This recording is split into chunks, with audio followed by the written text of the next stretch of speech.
Bonsoir. Ce soir, c'est Mamie qui raconte. Une histoire de petit chaperon rouge. Il était une fois une très gentille petite fille qu'on appelait Chaperon rouge.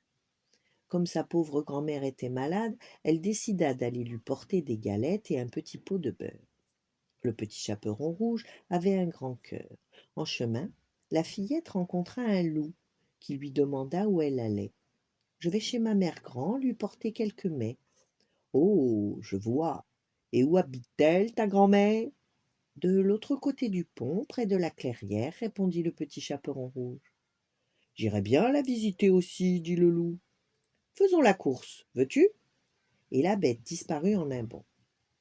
Le petit chaperon rouge, quant à elle, s'amusa à cueillir des champignons, à dire bonjour aux oiseaux et à gambader avec les papillons.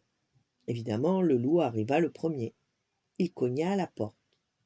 Qui est là? Demanda la grand-mère. C'est le petit chaperon rouge, dit le loup avec une petite voix. La pauvre dame alitée lui dit alors d'entrer. Tire la chevillette et la bobinette, cher rat.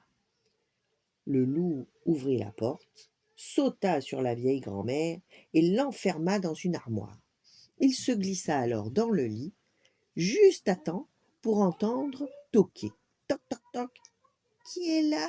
Fit le loup en déguisant sa grosse voix. Oh, elle a un vilain rhume, grand-mère, pensa la fillette. C'est moi, votre petite fille, je viens vous apporter des galettes. Tire la bobinette enfin entre, mon enfant.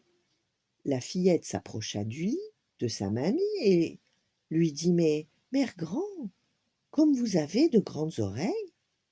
C'est pour mieux t'entendre, mon enfant, répondit la fausse grand-mère. Mais comme vous avez de grands yeux, c'est pour mieux te voir, mon enfant. Oh, mais comme vous avez de grandes dents. C'est pour mieux te manger, mon enfant. À ces mots, le loup s'élança hors du lit et se jeta sur le petit chaperon rouge. Mais boum! Un bon coup de bâton sur la tête fit tomber la méchante bête. Un chasseur qui était passé par là avait entendu la grosse voix et il était entré pour s'assurer que tous étaient en sécurité. Le petit chaperon rouge était sain et sauf grâce au chasseur. Elle libéra sa pauvre grand-mère et la serra très fort contre son cœur. Voilà, bonne nuit, faites de beaux rêves et à demain.